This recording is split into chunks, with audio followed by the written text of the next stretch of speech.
Welcome to 10%. I'm your host, David Perry. Our guest tonight is someone very special, someone that I have known for many years, and someone who has made history on behalf of the LGBT community and also the entire world. Our guest, Ambassador James C. Hormel. Welcome, Ambassador. Thank you very much for having me, David. Good to see you. You know, it's hard to believe there may be a generation of people that didn't remember the Clinton years and the fight to make you the first openly gay U.S. ambassador in history, correct? Yes, that's correct. Tell us a little bit about that. Well, it was an interesting process. Getting there was not half the fun, as they used to say.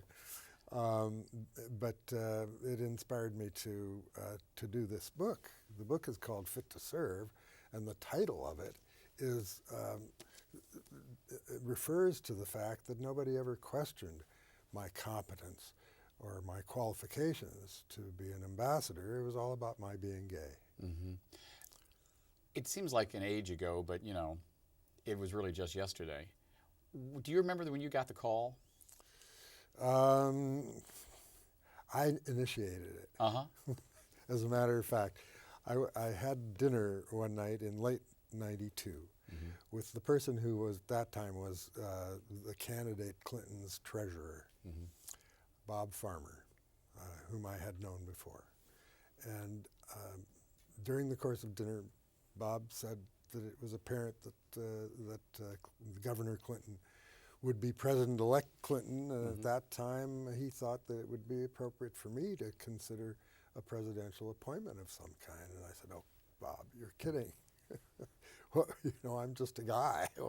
What would distinguish me?" He said, "Well, you've been very supportive of the party. You've been very politically active, and you have a resume that would qualify you for a presidential appointment. I think you ought to take a look and see what's available." Well, he put the bee in my bonnet, and I went home and looked, and it occurred to me that ambassadorial posts, for which I really did feel qualified, would require Senate confirmation. And the thing about Senate confirmation that I liked is that it would force members of the Senate to take a position on an issue that they really didn't want to deal with. So on Christmas Eve of 1992, I wrote a letter to the transition team for the president-elect, indicating that I would like to be considered for an ambassadorial post. And how long did it take before you got a response? Well, actually, I got a response, a thank you kind of response. And then I found myself on a long list, which required me to call in regularly to find out what was happening, because I could have just let it go, and they could have just let it go, and who knows whether anything would have occurred. Now, I mean, you have a long, as you say, resume and a long history in this country and in the Bay Area. I've never heard you referred to as just a guy. So, I mean, when Farmer said that to you, I mean, what did it spark in you? Did you really think, did it ever cross your mind that, oh, well, because I am an openly gay man, this might be difficult, or did that come later? Actually, there's a sort of irony there, because I think the fact that I was an openly gay man was a qualification for me to be on the list in the first place. It distinguished me from all of the other men, white men, you know, who were on that list, and it made my nomination stand out. But once the process began, of course, it worked the other way around. Do you remember that night that Clinton won, and where were you? The night that Clinton won. The reason I ask is because I was here in San Francisco, and I remember it vividly. I was up in my apartment on Twin Peaks, and I was watching it on TV when it became apparent, and at the same moment, this huge roar came up from the Castro, and there was a feeling that for the first time in at least my lifetime, we had a president that we didn't know what he was going to be like, but we had a sense that he was, quote unquote, on our side.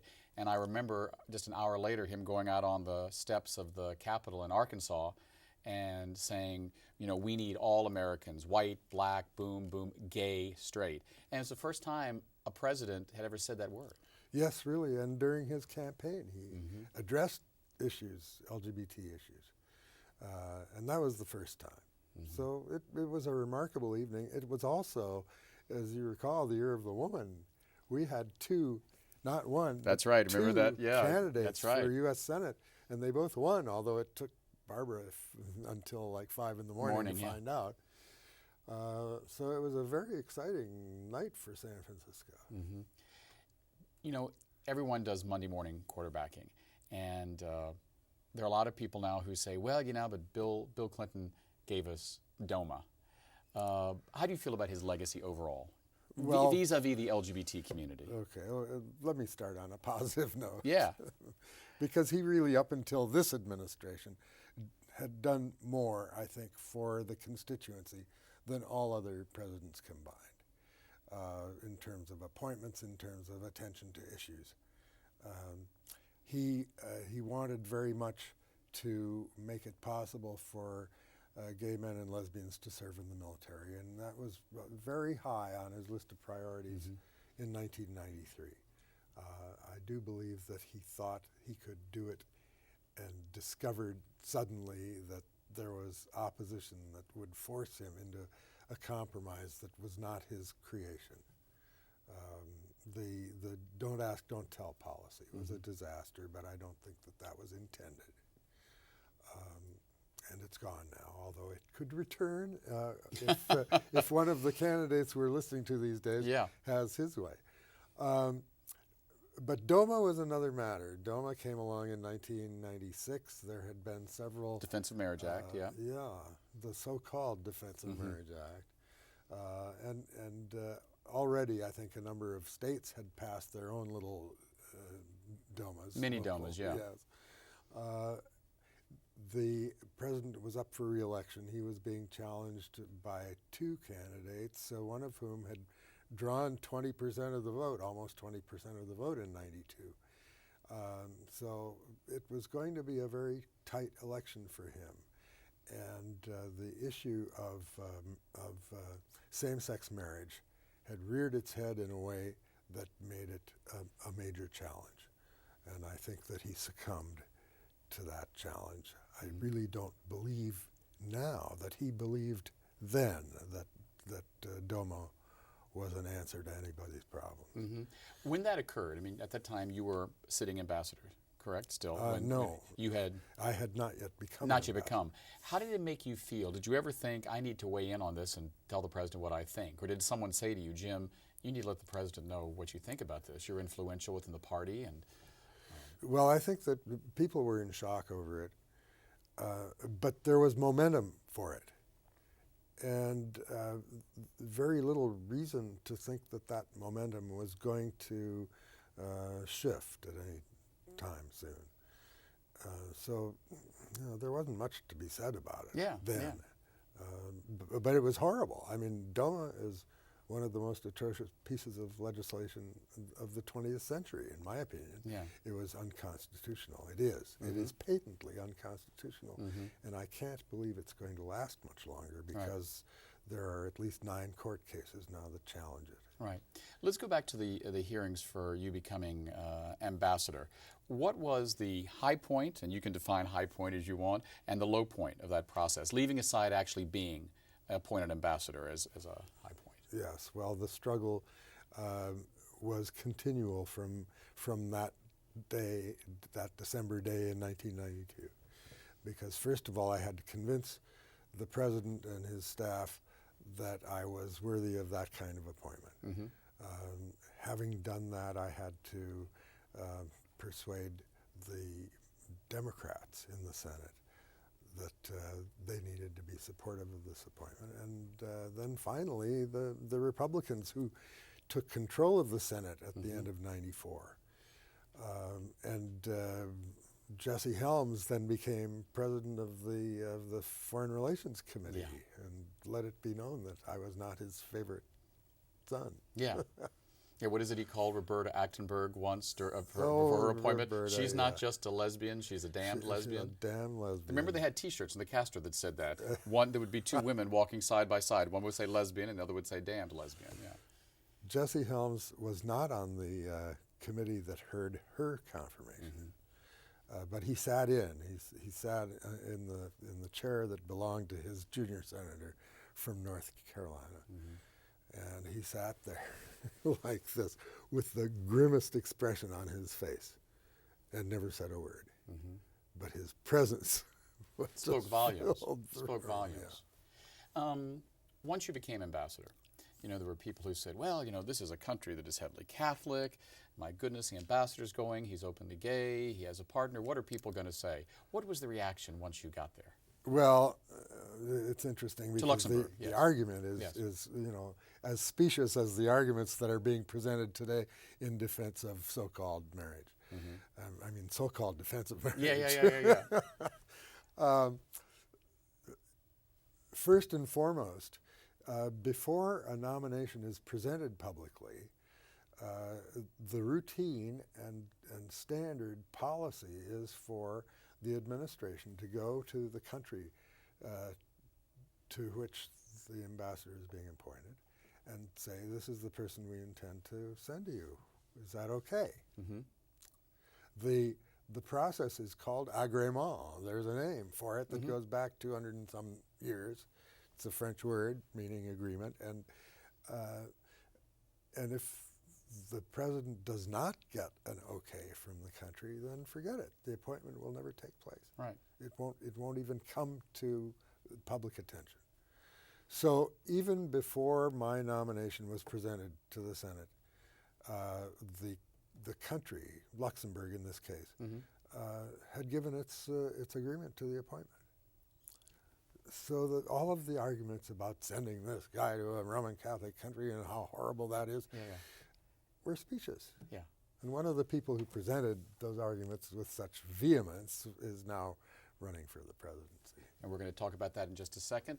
We're going to continue our conversation with Ambassador James C. Hormel in just a moment, talking about his service to Luxembourg and also his early life and what he thinks is going to happen in the next presidential election. We'll be back in just a moment.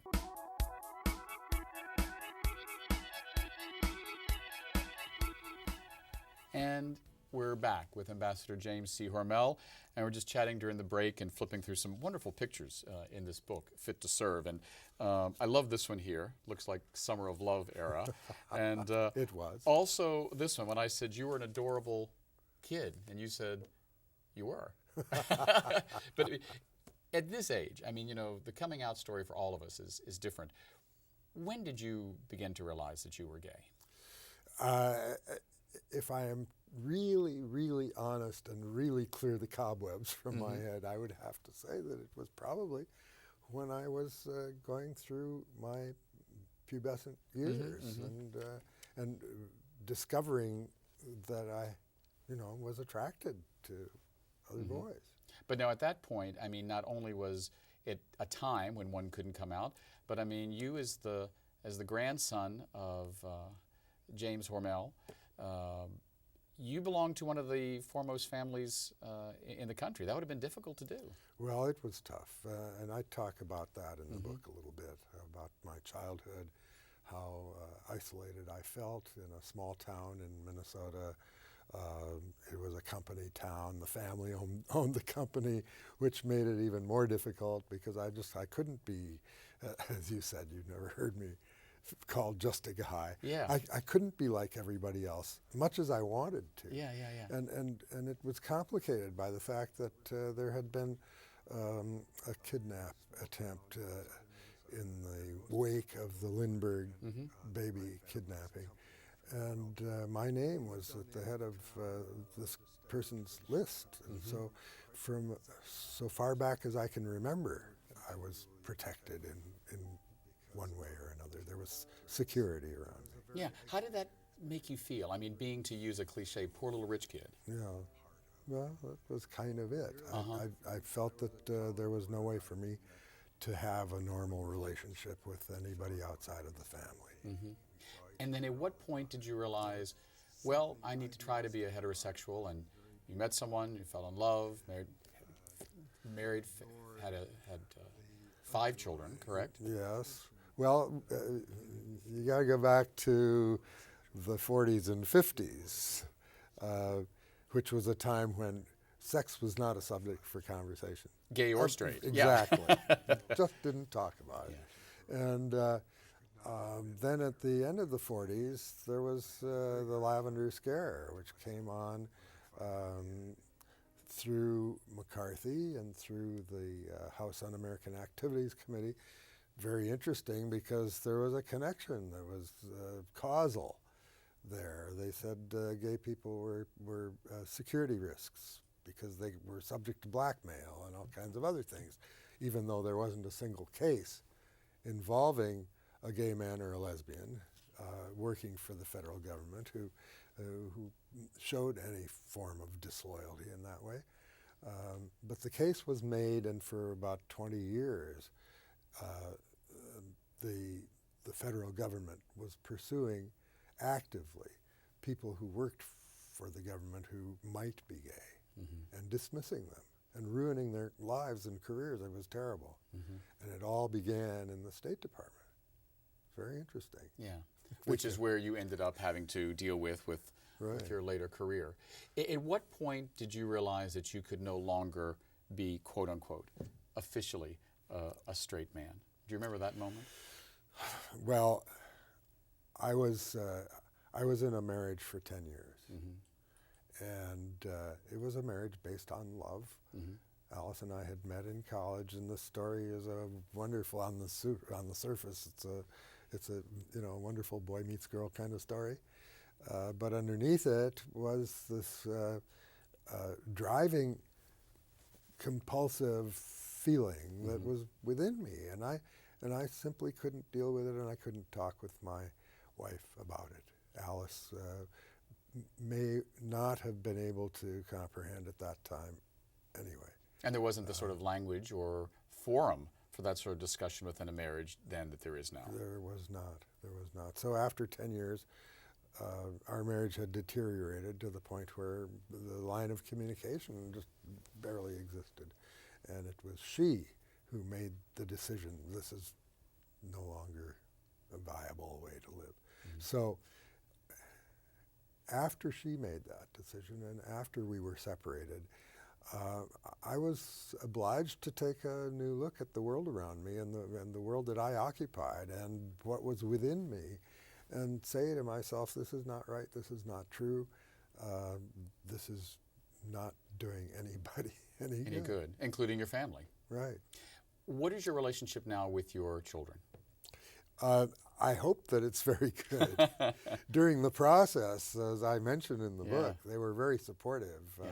And Alice, my ex-wife, she wrote a letter to Trent Lott in which she said, there isn't anybody around who can judge his character better than me. And I really think that you're overlooking something very important if you do not allow his name to be voted on. Right.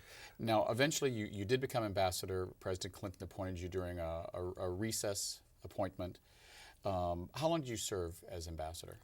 Well, I was actually at the post for a year and a half, which should have been 3.5 years, except for the dalliance of the Senate. Yeah. What do you think is the legacy of you being the first openly gay ambassador in the United States? Because we haven't had another one since. Yeah, well, it began before I was appointed, and it began with people coming up to me in the State Department. Every time I was there, somebody would track me down and say, I just want you to know how much what you're doing means to us gay Foreign Service officers. So, even before I became ambassador, it was clear that there was a level of inspiration that was taking place as a result. And then afterward, rules were changed. On the very last day of Madeleine Albright's official service, she had a farewell party at the State Department. Madeleine, Secretary of State under Clinton, That's right. And she said to me then, I'm so pleased I have just finished signing 13 new regulations that apply to domestic partnerships within the State Department. So, there were differences that took place while I was Yeah, so you helped not only in the service on behalf of the United States, but on service through things that had to change because of you and being open and being there with your partner. Yes, and then finally I think it was the level of awareness generally that was altered, and that's why I think it's so important for gay people to come out. Right. We really need to let others know who we are. Now, obviously you have spoken with President Clinton. I know you've spoken with President Obama. How are they alike and how are they similar? If you had to say that, what were the two men like? President Clinton is really amazing as a relator to other people. He connects in ways that are very difficult to describe, and everybody has talked about it. They're just innate. Nobody's really put their finger on it. It's innate. And it sort of serves as a cover for his brilliance. He's a very, very bright guy. And very He only sounds like a cracker from Arkansas. Well, he has the ability to see things in ways that politicians should be able to see them, but most don't. And President Obama? President Obama, I think, is more formal. He is equally brilliant. I mean, he has a grasp of issues that is encyclopedic, and I have no doubt that he is fully capable of addressing the charges that are going to be raised against him this year. In our last few moments, let's talk a little bit about what's going on. You have been a major funder of the Democratic Party, a major force in Democratic politics, LGBT advocacy for many years. What are we going to see in the 2012 election? You have to. Well, it's interesting. I said the one thing we can be sure of is that money will be spent in record sums, and it's going to be tragic. I mean, billions of dollars will be poured into this election. Billions of dollars worth of television commercials and other billions going elsewhere. I compared this with the gross domestic product of Haiti. More money will be spent on this campaign, electing people to office, than the gross domestic product of Haiti. Just think of what that money could do if it were applied intelligently.